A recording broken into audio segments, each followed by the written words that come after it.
Welcome back to Dark Horror Stories. In today's episode, I'm sharing 6 true disturbing stories from the Appalachian Backroads. These are tales of people who ventured into forgotten hollows and isolated mountain trails and found something they were never meant to see. Make sure to hit that like and subscribe button and let me know where you're watching from in the comments.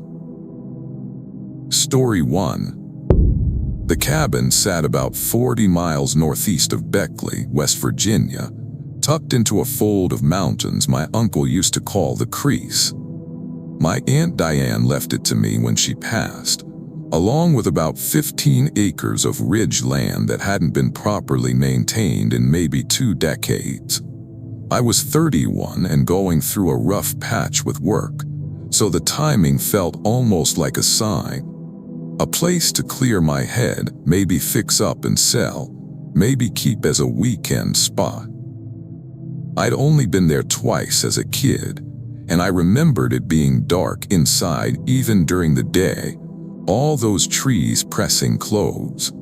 I drove up on a Thursday in late September. The road turned from asphalt to gravel to something that was barely a road at all, just 2 tire ruts with grass growing between them.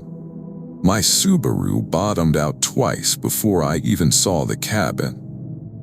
When I finally pulled up, the sun was already dropping behind the ridge, and the whole clearing had this dim, greenish quality to it, like being underwater. The cabin looked worse than I'd expected. Shutters hanging crooked, porch boards soft with rot, and this smell coming from somewhere like wet leaves and something else I couldn't place. Mushrooms maybe, or mildew. I'd brought a sleeping bag, some groceries, a lantern since I wasn't sure if the power worked.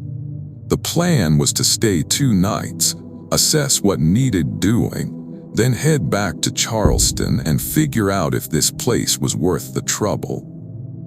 I got the door open and spent an hour sweeping out mouse droppings and spider webs. The power did work, surprisingly, though only 2 of the light fixtures actually came on. I set up in the main room, laid out my sleeping bag on the old couch because the bedroom upstairs made me uneasy in a way I couldn't explain. The floorboards up there sagged in the middle, and there were water stains on the ceiling that looked like they'd been there for years. Around 8 o'clock, I made myself a sandwich and sat on the porch. It was that particular kind of quiet you only get deep in the mountains, where the silence is so complete it almost has weight to it. No cars, no planes, no distant highway hum. Just the woods and the wind moving through them, and every now and then some bird I couldn't identify making a sound like rusty hinges. That's when I noticed the trees. There were marks on them. I'd walked right past them earlier without really seeing, but now with the last bit of daylight slanting through, they stood out. Carved symbols, maybe 8 or 9 inches tall, cut into the bark of the oaks that ringed the clearing. Not fresh, but not ancient either. The cuts had that grayish, weathered look that meant they'd been there at least a few seasons. They didn't look like anything I recognized. Rough circles with lines through them, some kind of stick figure shapes, triangles stacked inside triangles. I told myself it was probably kids, or hunters marking territory. People carved all kinds of nonsense into trees, but there was something about the precision of them, the way they formed an almost perfect circle around the cabin, that made my sandwich taste like paste. I went back inside and tried to read by the lantern light, but I kept getting distracted by small sounds. The cabin settling, I figured. Old places do that. What expanding and contracting with temperature changes. Around 11, I finally climbed into the sleeping bag and stared at the ceiling beams, watching the lantern shadows jump and twist. I don't know what time it was when I heard the knocking. 3 taps, evenly spaced. A pause, then 3 more taps. It was coming from the back wall, the one that faced deeper into the woods. I sat up, my heart already going faster than it should have been. The knocking came again. 3 taps, pause, 3 taps, like someone rapping their knuckles against the outside wall. "Hello?" I called out and immediately felt stupid. Who would be out here at this hour? The knocking stopped. I waited, barely breathing, listening so hard my ears started making up sounds. After maybe 5 minutes of silence, I convinced myself it had been a branch. Wind blown, scraping against the wall. That happened all the time with old cabins surrounded by trees. I lay back down, though I didn't close my eyes. The knocking started again around what must have been 2 in the morning. Same pattern, same wall. 3 taps, pause, 3 taps. And this time I could hear something else under it. A kind of shuffling, like something moving through the leaves outside. I got up and grabbed the flashlight I'd left on the table. My hands were shaking enough that the beam wobbled when I pointed it at the back wall. The knocking continued, patient and rhythmic, and now I could hear it moving. Starting at one end of the wall and slowly traveling along it toward the corner. Tap, tap, tap, pause, tap, tap, tap. Shifting position. Something was walking along the outside of the cabin, knocking as it went. I should have stayed inside. Every instinct I had that was worth listening to said stay inside, lock the door, wait for daylight. But there was this other part of me, the part that needed to know, that couldn't stand not knowing. I moved to the door and put my hand on the knob. The knocking stopped. Complete silence. Even the wind had died. I opened the door slowly, shining the flashlight out into the clearing. Nothing. Just trees and darkness and that underwater feeling the place had. I stepped onto the porch, wincing at every creak of the boards, and moved around toward the back of the cabin. That's when I saw the footprints. They circled the entire cabin, pressed into the soft earth about 2 feet from the walls. Bare footprints, human-shaped but wrong somehow. The toes were too long, and the spacing between each print was too wide, like whatever made them had a stride that didn't match the foot size.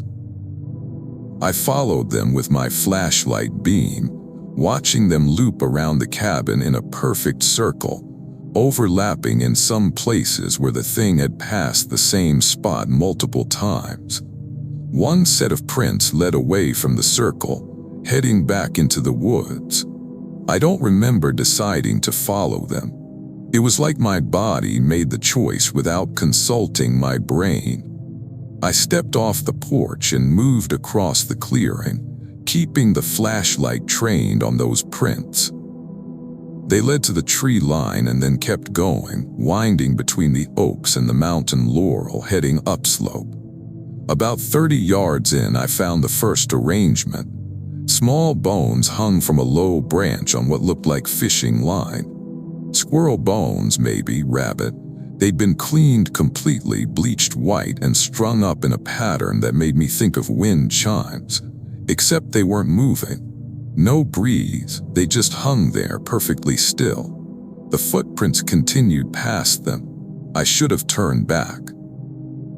I was maybe 2 minutes from making that decision when I heard my name. Thomas.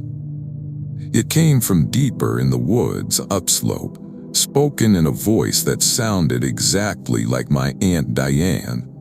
That specific rasp she'd had from 40 years of smoking, the way she'd always drawn out the first syllable. Thomas. Thomas, honey, come here. My aunt had been dead for 3 months. I stood there, flashlight shaking in my grip, while my brain tried to process what I was hearing. Some part of me, some stupid, desperate part, almost called back, almost answered. But then the voice came again, and this time it was closer. Thomas, I need you to come here right now. That's what did it. The words were right, but the tone was wrong, too flat, like someone doing an impression of concern without understanding what concern actually sounded like. I turned and ran. The flashlight beam bounced wildly as I crashed back through the undergrowth, and I could hear something behind me, something moving through the leaves with that same too wide stride. I didn't look back, didn't stop until I hit the porch steps and nearly fell going up them. I slammed the door and threw the deadbolt, then dragged the table over and wedged it against the door. For the rest of the night, I sat on that couch with the flashlight in one hand and my car keys in the other, listening to the sounds outside. The knocking came back around 4 in the morning, but this time it moved all the way around the cabin, circling and circling. And between the knocking, I could hear my name being called in different voices.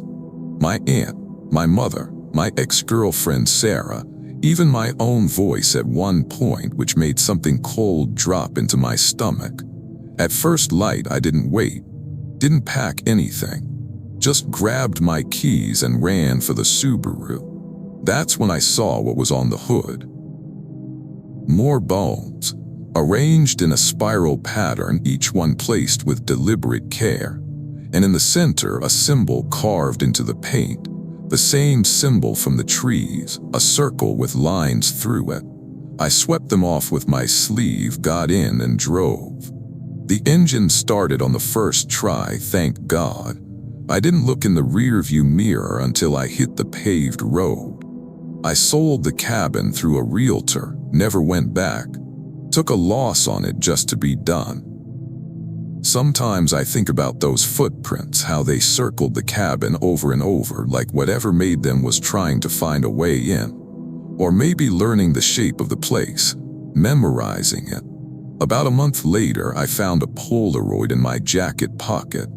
The jacket I'd worn that night. It was a photo of the cabin taken from the tree line, looking down at the clearing. I was visible in the frame, standing on the porch with the flashlight, my back to the camera. I never took a Polaroid camera with me. Story 2. My brother-in-law Gary owned about 60 acres up near the Virginia-Kentucky border, most of it heavily wooded. With a little hunting shack he'd use maybe 3 weekends a year.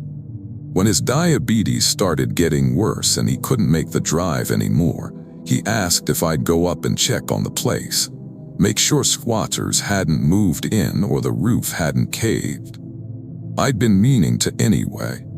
It was early October, leaves just starting to turn, and I figured I could make a weekend of it. Bring Kelsey, my yellow lab, let her run around. She'd been cooped up in the apartment too long. The shack sat at the end of a Forest Service road that had been gated off for about 5 years. I parked at the gate and hiked the last 1.5 miles in, Kelsey ranging ahead of me, sniffing everything. The air had that sharp smell of upcoming frost, and the light coming through the leaves was the color of honey. Perfect afternoon, really. The kind that makes you forget why you ever stayed in the city. The shack looked fine. A little weather-worn but intact. I got the padlock off and checked inside. Everything was how Gary left it. Caught in the corner, wood stove, shelves with canned goods that were probably questionable but not exploded. I'd brought my own food anyway. I planned to stay one night, inventory what needed replacing, then hike back out Sunday morning. Kelsey wouldn't go inside. She followed me up the steps just fine, but when I opened the door, she stopped at the threshold and just stared into the shack with her ears slightly back. Not a growl, not even a whine, just this intense focus. "Come on, girl," I said, but she stayed put. After a minute, she turned and went back down the steps, settling herself near the fire ring Gary had built outside. Dogs are weird sometimes. I didn't think much of it. I spent the afternoon clearing brush from around the shack and checking the roof for damage. Kelsey stayed close but wouldn't come inside, even when I tried to coax her with treats. Around 6, I started a fire in the ring and made dinner, watched the sun drop below the ridge. The woods got dark fast up here, that thick mountain darkness where you can't see your hand in front of your face once the fire dies down. I was washing my pot with water from my canteen when Kelsey stood up suddenly and stared into the trees behind the shack. Her body went rigid, that statue-still stance dogs do when they're locked onto something. "What is it?" She didn't move, didn't bark, just stared. I grabbed my flashlight and shined it where she was looking. Trees, shadows, nothing moving. But Kelsey stayed frozen like that for maybe 2 full minutes before she finally relaxed and came back to lie by the fire. The temperature dropped fast once the sun was gone. By 9 o'clock I could see my breath, and I decided to sleep inside rather than tough it out by the fire. Kelsey still wouldn't come in. She'd never done that before, never refused to sleep near me, but she just sat outside the door and looked at me with those brown eyes that seemed worried.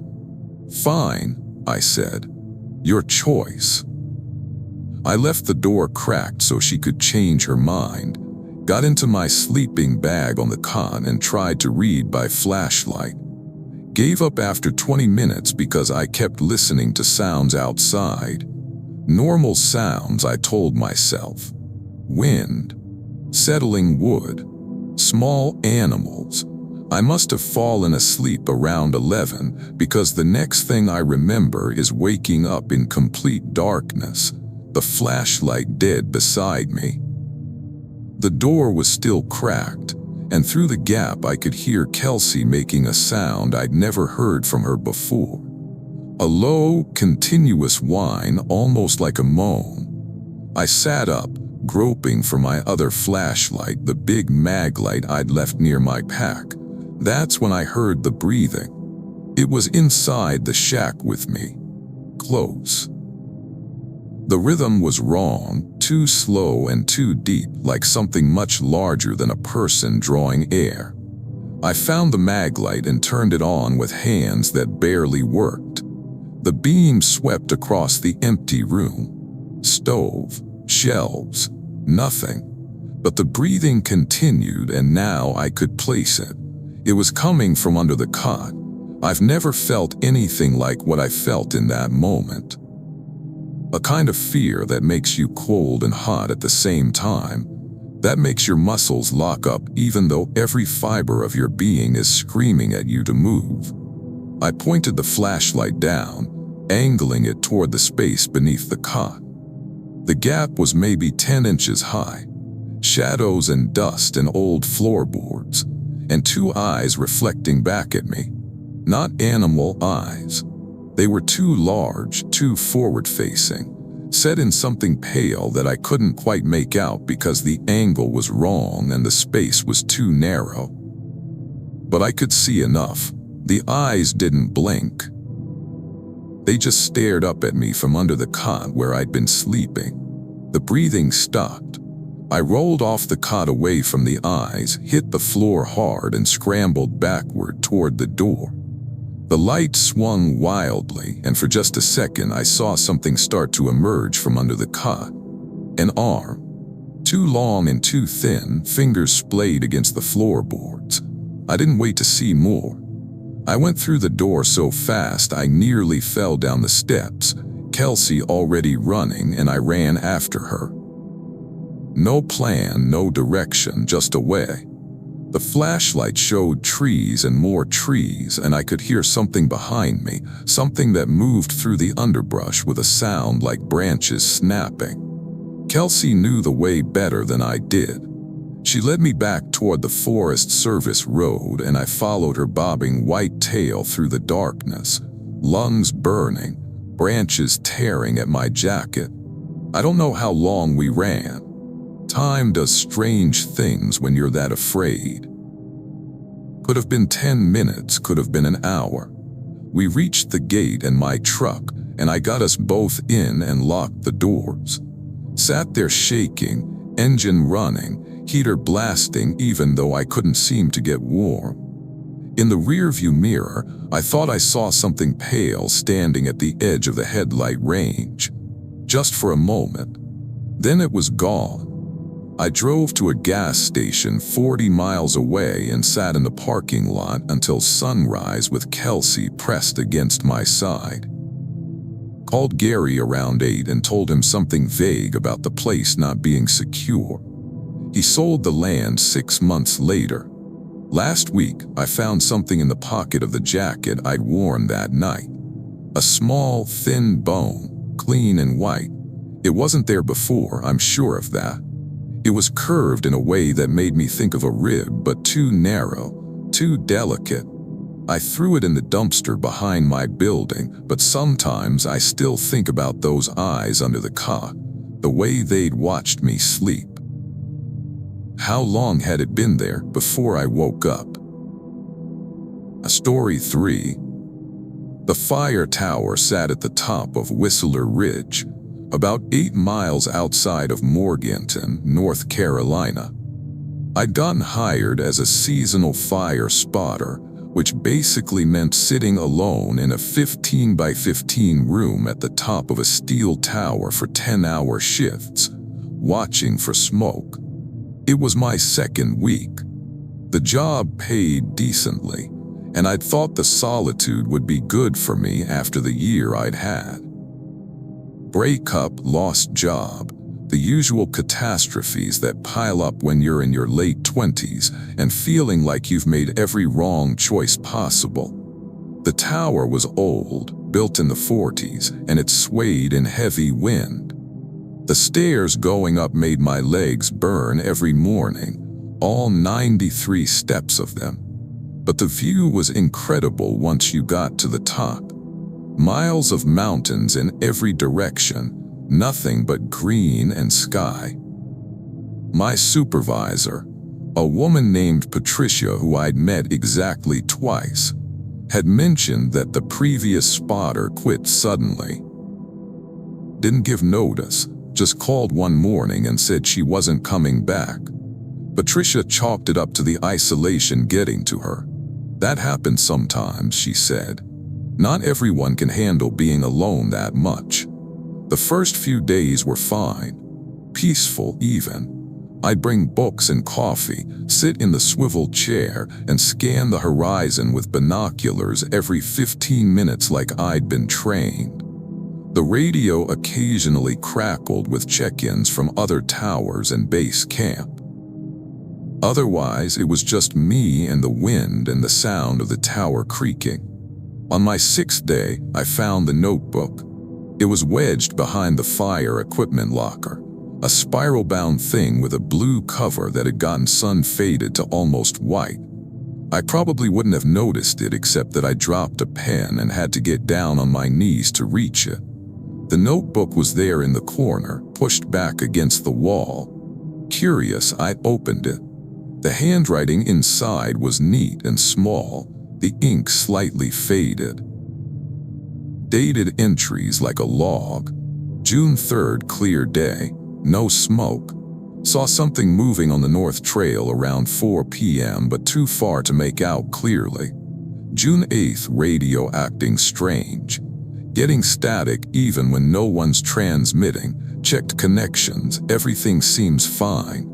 June 12th, something came up the stairs last night. I heard it, counted the footsteps. 93, same as always. Then nothing. I felt something cold move through my chest as I read.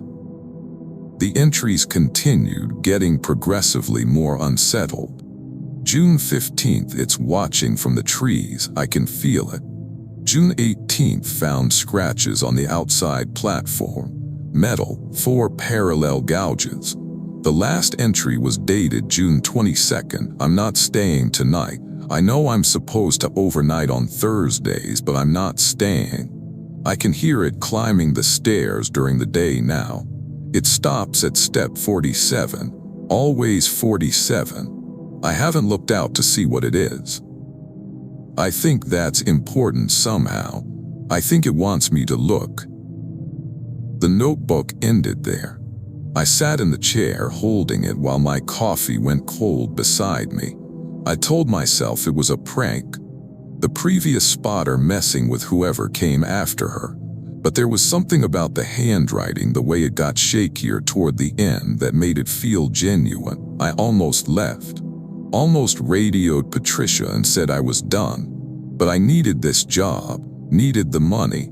And it was daylight and nothing about the tower or the ridge felt threatening. Not in the sunshine. That afternoon around 3, I heard the footsteps. They were coming up the stairs. Slow and deliberate, the metal ringing with each impact. I froze, listening. My first thought was Patricia coming for a surprise inspection, but she would have radioed ahead. It was protocol. I counted without meaning to. Each step registered in my head like a bell. 38, 39, 40, 41. They were getting closer. I could hear them clearly now, directly below me. 45, 46, 47. The footsteps stopped. I sat there, barely breathing, staring at the closed door. The tower swayed slightly in the wind. Somewhere far below, a bird called out, but no more footsteps. No sound of anyone continuing up or going back down. After maybe 10 minutes, I finally stood up and moved to the door, put my hand on the knob. The metal was cold under my palm. I opened it fast, like ripping off a bandage. The platform outside was empty. I stepped out and looked down through the metal grating. The stairs descended in their dizzying spiral, and I could see all the way to the bottom. Nothing, no one. I did a full circle of the platform, checking every angle. No one could have gone back down without me hearing. The stairs were too loud. Every step rang out like a gong, but there was no one there. I went back inside and locked the door, which I'd never done before. The tower suddenly felt less like a peaceful retreat and more like a trap. I was suspended 60 feet in the air with only one way down. The footsteps came again the next day. Same time, just after 3. Same pattern, stopping at step 47. I didn't open the door. On my 3rd Thursday, I was scheduled to overnight for the first time. Sunset watches were important during dry season. I'd brought a sleeping bag, extra food, a thermos of soup. Patricia radioed at 6 to confirm I was settling in okay. I lied and said everything was fine. Darkness came fast in the mountains. One minute the horizon was deep blue, the next it was black. I kept the lamp on inside and tried to read, but I couldn't focus. Kept thinking about that notebook, about the previous spotter hearing something climb the stairs at night. It started at midnight. The footsteps were louder in the dark. Each one seemed to reverberate through the entire structure, and I could feel them through the floor. I sat in the chair, sleeping bag pulled around me, counting. 20, 21, 22. They were slow, patient, taking maybe 5 seconds between each step. 33, 34, 35. My throat was so tight I could barely breathe. The lamp flickered, and for a horrible second I thought it would go out. 45, 46, 47. The footsteps stopped. Silence, complete and absolute. Even the wind had died. Then I heard something else. A sound like fingernails on metal, scraping slowly around the outside of the cabin, circling the whole structure. It took almost 5 minutes to complete the circuit, and then it stopped at the door. Something breathed on the other side, just once. A long, slow exhalation that I felt more than heard. I didn't move, didn't make a sound. Sat frozen in that chair until the first gray light of dawn started filtering through the windows. When I finally opened the door, the platform was empty again, but there were marks on the metal railing. Deep scratches, 4 parallel lines like the notebook had described. They hadn't been there the day before. I radioed Patricia at 7 and quit. Told her there was a family emergency. She didn't push. Maybe she'd heard that before. When I was loading my car at the bottom of the ridge, I looked back up at the tower. For just a moment, I thought I saw something at the top. Something tall and pale, standing on the platform. But the angle was wrong and the morning light was in my eyes. I found a receipt in my glove box a few days later, from a gas station I didn't remember stopping at. On the back, in handwriting that wasn't mine, someone had written a number. The story 4. My cousin Alina got married at a venue in the Blue Ridge, one of those barn conversion places with string lights and mountain views. I was her bridesmaid, which meant I'd been there since Friday afternoon helping with setup. The wedding was Saturday, and Sunday morning I'd planned to drive back to Raleigh. About a 4-hour trip, mostly highway, except on Sunday morning my car wouldn't start. Dead battery. The venue owner tried to jump it, but something else was wrong. Starter, maybe. He recommended a mechanic in town, but nothing would be open until Monday. Alina and her new husband had already left for their honeymoon. Most of the other guests had cleared out Saturday night. I ended up being one of 3 people still at the venue Sunday afternoon. The owner, a guy named Lewis, maybe 60, with a limp from some old injury, and a groundskeeper named April who lived in a trailer on the property. Lewis said I could stay in the bridal suite for free, since it was already paid through the weekend, and it was partly his fault I'd had to park in the back lot where the battery probably got drained by a short. "You're welcome to stay," he said. "April's here most nights. You won't be alone." The venue was beautiful in daylight, less so as the sun went down. It sat at the end of a gravel road, backed up against national forest land. The main barn was surrounded by about 5 acres of cleared property, then trees in every direction. Once it got dark, those woods became solid black walls. I'd planned to just watch Netflix on my phone and go to sleep early, but the Wi-Fi was terrible and my phone service was non-existent. I ended up sitting in the bridal suite, which was really just a room above the barn with nice furniture, reading a book I'd found on the shelf. Some murder mystery from the 80s with a broken spine. Around 11, I heard voices. They were faint, coming from outside. I went to the window and looked down at the clearing. The string lights were still up and I could see the whole area pretty clearly. Empty. No one there, but I could definitely hear voices.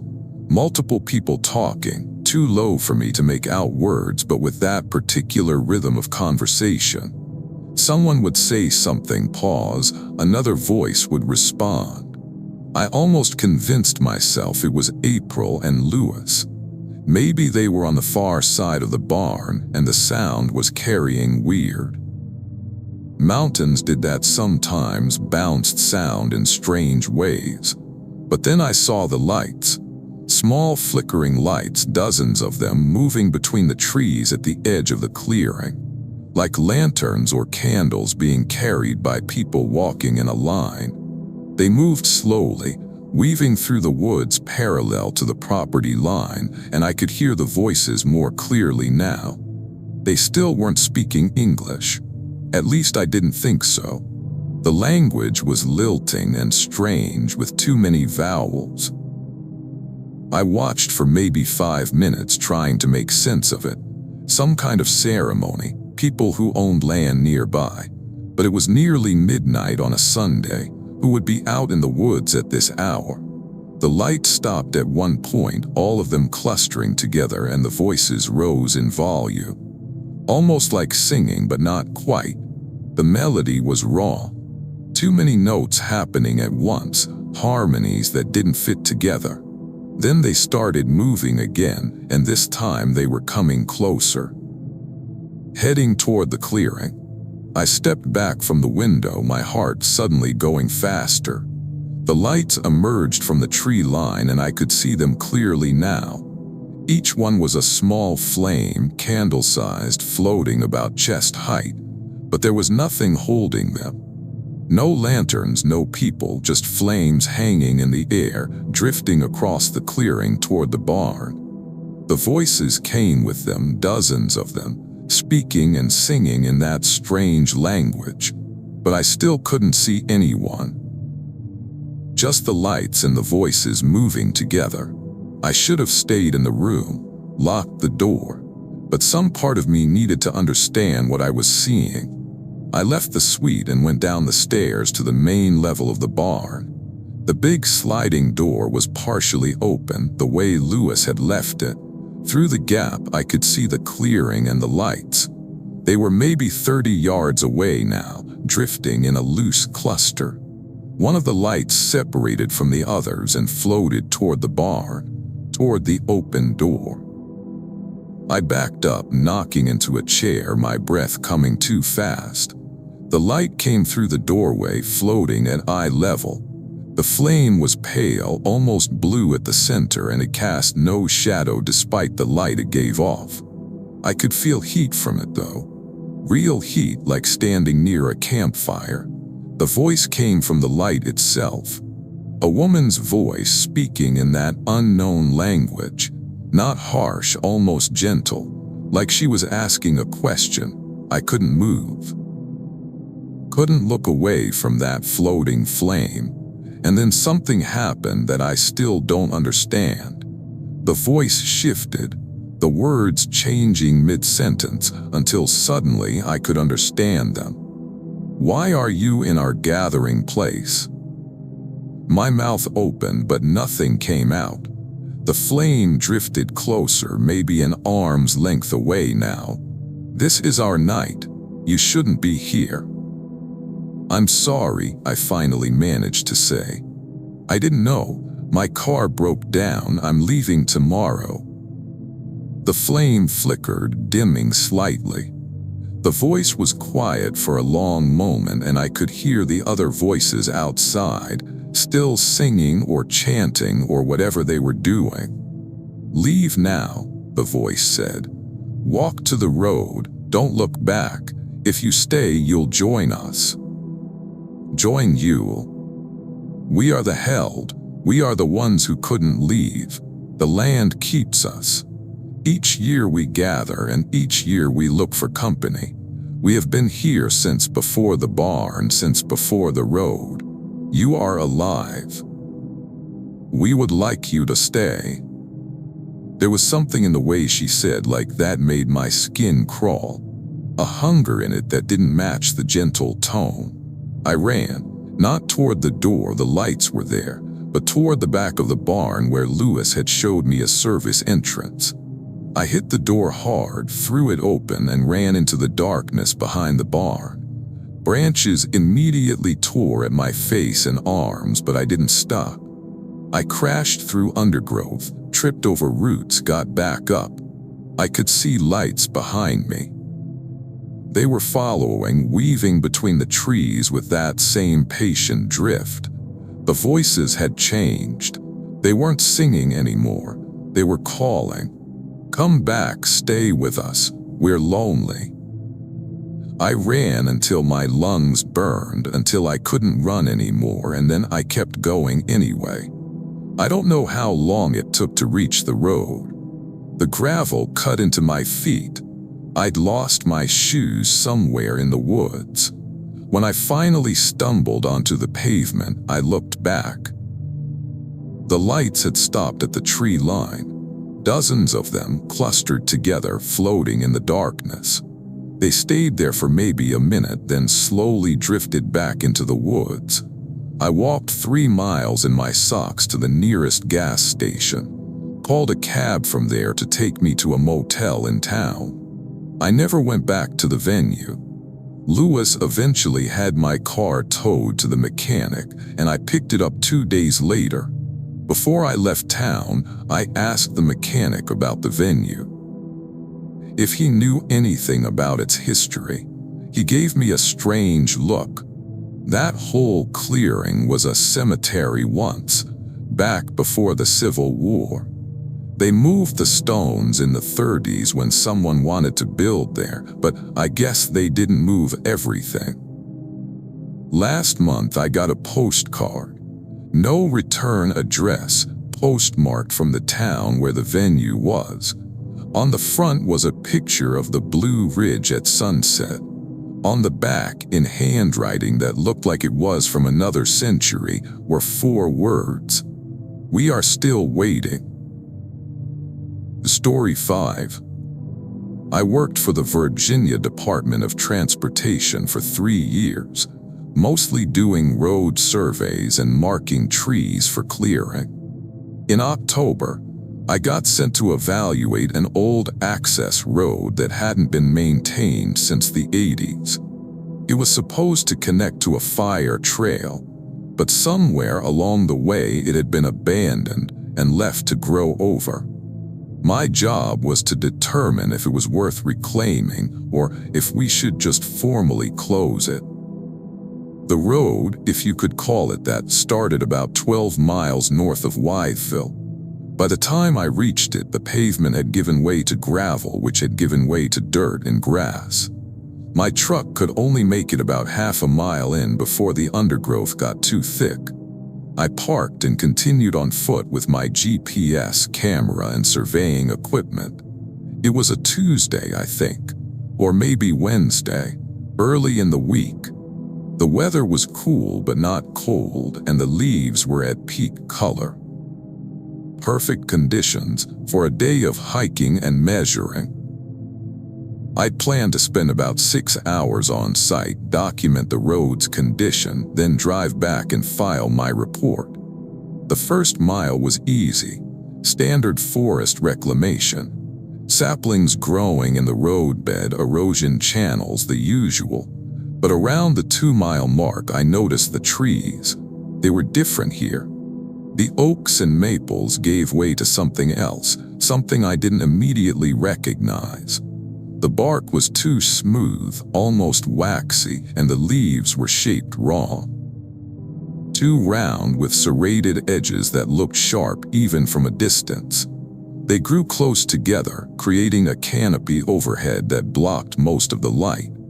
The road continued into this section of strange trees, and I followed it because that was my job. Document the whole length, determine if it's salvageable. But I was starting to feel uneasy in a way I couldn't pin down. The air was different here, thicker. It smelled like copper and wet earth. About a 1/4 mile into the strange trees, I found the vehicles. 3 of them. 2 cars and a truck, all from different decades. The newest was maybe from the 90s, judging by the body style. The oldest looked like a 50s Chevrolet, completely consumed by rust and vegetation. They were just sitting there in the middle of the road, abandoned, with trees growing through their frames in some cases. I checked the license plates. All Virginia, all expired decades ago. I took photos, made notes. This would have to be reported. You couldn't just leave vehicles abandoned on public land, even land that hadn't been used in 40 years. I tried to peer through the windows of the newest car, but the glass was too dirty and the interior too dark to see much. That's when I noticed the quiet. I'd been hearing normal forest sounds up until then. Birds, insects, wind. But here, in this section of road with the strange trees and the abandoned vehicles, there was nothing. Complete silence. Even my footsteps seemed muffled, like the sound couldn't travel properly. I should have turned back. Every instinct I had was telling me to turn back. but I'd only documented 3 miles of what was supposed to be a 7-mile road. My supervisor would ask questions if I came back with an incomplete survey. I kept going. The road curved to the left, following the contour of a ridge, and that's where I found the clearing. It was maybe 200 feet across, perfectly circular, with the road running straight through the middle. The trees grew right up to the edge in a wall of those smooth, waxy trunks, but nothing grew inside the circle itself. Just bare dirt packed hard with a texture that made me think of concrete. In the exact center of the clearing was a post. It was wooden, maybe 8 feet tall, weathered gray. Something hung from the top. I walked closer, camera in hand, trying to make sense of what I was seeing. It was a uniform. A Virginia dot uniform, just like the one I was wearing. Orange vest, khaki pants, work boots. All of it hanging on the post like a scarecrow, stuffed with something to give it shape. The name tag on the vest read, Williams. My name is Williams, Jason Williams. I stood there staring at this thing while my brain tried to process what I was seeing, some kind of prank. But who would know I was coming here? The assignment had only been given to me yesterday. I lifted my camera to take a photo, and that's when I saw the others. There were more posts at the edge of the clearing, hidden partially by the tree line. 5 or 6 of them, each one with clothing hanging from it. Different styles, different eras. A woman's dress that looked like it was from the 40s, a business suit, a Boy Scout uniform. All of them arranged on posts, all of them facing the center of the clearing. My hands were shaking too hard to take a steady picture. I lowered the camera and backed away from the center post, toward the road. The clearing suddenly felt like a stage. Like I'd walked into the middle of something and was being watched. I turned to leave and saw something that made my stomach drop. Fresh footprints in the dirt, leading from where I'd entered the clearing to where I now stood, but that was impossible. I'd walked on the road, not on the bare dirt. I'd been careful to stay on the packed surface. These prints matched my boots exactly. Same tread pattern, same size, but they led from the edge of the clearing, not from the road. I ran. Didn't bother with documenting anything else. Just ran back the way I'd come, past the abandoned vehicles, past the strange trees. I don't remember most of the run. It's like my brain shut down everything except the imperative to get out. I reached my truck and sat in the cab, locking the doors, trying to catch my breath. Checked my camera. The photos I'd taken were there. The vehicles, the trees, the clearing. But when I got to the photo of the center post with my uniform, it was different. In the photo, the uniform was gone. The post was bare. But standing in the background, just visible at the edge of the frame, was a figure. Tall and thin, wearing what looked like a dot uniform. The face was too distant to make out clearly, but it was looking directly at the camera. I deleted every photo, drove back to the office and filed a report saying the road was too overgrown to be worth reclaiming. Recommended it be officially closed. My supervisor accepted the report without question. 3 weeks later, I got a package at my apartment. No return address. Inside was a name tag, the same style as the one I wear for work. It read Williams. But it wasn't my name tag. The metal was tarnished, the plastic yellowed with age. And on the back, in handwriting I didn't recognize, someone had written a date. October 12, 1987. I never worked another road survey. Requested a transfer to office work. They gave it to me without asking why. Sometimes I dream about that clearing. about standing in the center looking up at the post, and in the dream the uniform hanging there is moving, breathing, like there's something inside it. Story 6. The holler was called Singing Creek, though no one I knew had ever heard anything sing there. My girlfriend Rachel inherited the property from a great aunt she'd met maybe twice. 40 acres of steep mountain land in eastern Tennessee, most of it covered in laurel thickets so dense you couldn't walk through them. There was a house, though. Small, 2 bedrooms, built sometime in the 20s. The great aunt had lived there alone until she died at 93. Rachel wanted to see the place before deciding whether to keep it or sell it. I'd been dating her for about 8 months at that point, and she asked if I'd come with her, make a weekend of it. I said yes because I was 28 and still thought of myself as the kind of person who was up for anything. We drove down on a Friday in November. The holler was so far off the main roads that our GPS stopped working about 5 miles out. We had to navigate using a hand-drawn map that Rachel's mother had sent. The final approach was a gravel track that climbed steeply, switchbacking up the mountain with drops on one side that made me nervous to look at. The house sat in a small flat area carved out of the slope. Behind it, the mountain rose up sharply. In front, the land dropped away into the holler itself, a deep crease in the earth choked with trees. The house was in better shape than I expected. Painted white, porch intact, windows unbroken. The great aunt had arranged for a local company to check on it monthly. We got there around 4 in the afternoon. The sun was already dropping behind the ridge, and the temperature was falling with it. Rachel had the key, and we let ourselves in. The interior smelled like old wood and dust, but it was clean. The furniture was antique, probably worth something. The kitchen had a propane stove that still worked. We'd brought sleeping bags and food, planning to camp inside for 2 nights while Rachel went through her aunt's belongings. I was carrying boxes in from the car when Rachel called me from the back bedroom.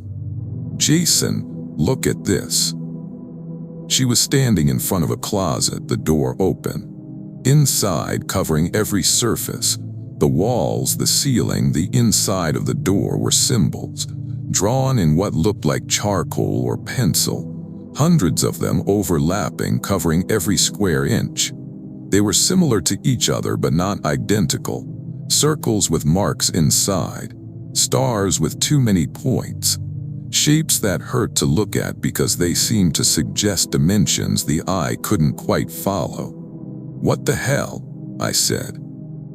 Rachel pulled out her phone and took pictures. Aunt Claire was, my mom said she was eccentric, but this is something else. "Should we maybe not stay here?" She looked at me and I could see she was thinking about it, but then she shook her head. "It's just drawings. We'll be fine for 2 nights." We made dinner on the propane stove and ate on the porch, watching the last light fade from the holler. It was beautiful in a stark way, all those trees turning to shadows, the sky going from blue to purple to black. Birds called back and forth, or maybe they were bats. It was hard to tell. Around 9, we went inside and set up our sleeping bags in the front bedroom, the one without the symbols. Rachel wanted to go through the desk and file cabinet, see if there was anything important. I helped for a while, but most of it was just old bills and letters. Around 11, I said I was going to sleep. "I'll be up for a bit longer," Rachel said. She was sitting at the desk reading what looked like a journal. I got into my sleeping bag and closed my eyes, listening to her turn pages. The house made settling noises, creaks and pops that old wood makes. Normal sounds. I was almost asleep when Rachel spoke. "Jason, this journal, it's really strange." "A strange howl?" "She writes about something living in the holler, something she had to keep contained. That's why she drew the symbols. To keep it from coming up to the house." I opened my eyes. Rachel was still at the desk, the journal open in front of her. The lamp beside her cast harsh shadows on her face. "What kind of something?" "She doesn't say, just calls it the hollow thing. Says it's been there since before the house, that her father told her about it and his father before that. She writes about hearing it sometimes down in the trees. Says the symbols keep it below." "Rachel, that's..." I know it sounds crazy, but why would she cover an entire closet with this stuff if she didn't believe it?" I didn't have an answer for that. We sat in silence for a minute and then I heard it. A sound from outside, down in the holler. It was hard to describe, like singing but wrong. Multiple voices trying to harmonize but slightly out of sync with each other. The melody rose and fell, and there was something familiar about it that I couldn't place. Rachel stood up fast, the chair scraping on the floor. "Do you hear that?" "Yeah." We went to the window and looked out into the darkness. The singing continued, drifting up from the trees below. As my eyes adjusted, I thought I could see movement down there. Pale shapes moving between the trunks, flowing like water. "We should go," I said. "Right now. Get in the car and leave." Rachel nodded, her face white. We grabbed our phones and keys and headed for the front door. Rachel pulled it open and we both stopped dead. The porch was covered in symbols. They'd been drawn in something dark, mud maybe, or something worse, all across the boards. The same symbols from the closet, fresh and wet looking in the porch light. "We didn't see these when we came in," Rachel whispered. "They weren't there." The singing got louder. I looked out toward the car and saw something that made my breath catch. Shapes were coming up from the holler. Dozens of them, pale and thin, moving with a strange fluidity that didn't look like walking. They were surrounding the house. I slammed the door and locked it. "Windows," Rachel said. "Check the windows." We ran through the house. Every window had symbols drawn on the glass. Some were old, done in white paint. Some were fresh, drawn in that same dark substance that was on the porch. And through each window we could see those shapes outside, circling the house, getting closer. We ended up in the back bedroom, the one with the closet. Rachel was crying and I was trying to think, but my brain felt like it was filled with static. The singing stopped. The silence was worse than the sound. We stood there, frozen, waiting. Then something scratched at the back door. A slow, deliberate sound like fingernails on wood. "The symbols," Rachel said suddenly. "Aunt Claire's journal said they keep it below, keep it contained. Maybe they still work." "They're outside," I said. "Whatever those things are, they're already past." "No, look." She pointed at the closet. At all those symbols covering every surface. The scratching got louder. We could hear it at multiple doors now, multiple windows, testing, trying to find a way in. Rachel pulled me into the closet and shut the door. It was tiny, barely big enough for both of us. In the darkness, surrounded by those symbols, we held each other and listened. The scratching continued for hours. Sometimes it would stop and we'd hear voices outside, calling our names. My parents' voices, Rachel's sister. People we knew, begging us to come out, asking why we were hiding. We didn't answer, didn't move. Just stayed in that closet, surrounded by an old woman's desperate words while something that lived in the holler tried to find a way in. The sound stopped just before dawn. We waited another hour before opening the closet door. The house was empty. The symbols on the windows were still there. The ones on the porch had been smudged and smeared, like something had tried to wipe them away but couldn't quite manage it. We ran to the car and left. Didn't take anything, didn't lock up, just drove until we hit the highway. Rachel sold the property without ever going back. A developer bought it, planning to build vacation cabins. I looked up the listing 6 months later. The sale had fallen through. No explanation given. Last week, I got a call from a number I didn't recognize. When I answered, all I could hear was singing. That same discordant melody from the holler. I hung up immediately. Rachel got the same call. Different number, same singing. We don't live together anymore, didn't work out, but we text sometimes, checking in, making sure we're both okay. The calls keep coming. Different numbers each time, always the singing. And sometimes, late at night, I look out my apartment window and think I see something pale standing in the parking lot below. Just at the edge of the light, watching. Thanks for watching. If you enjoyed these stories, hit that like button and subscribe for more. Let me know in the comments which story unsettled you most, and share this with your friends who love a good scare. Until next time, stay safe out there.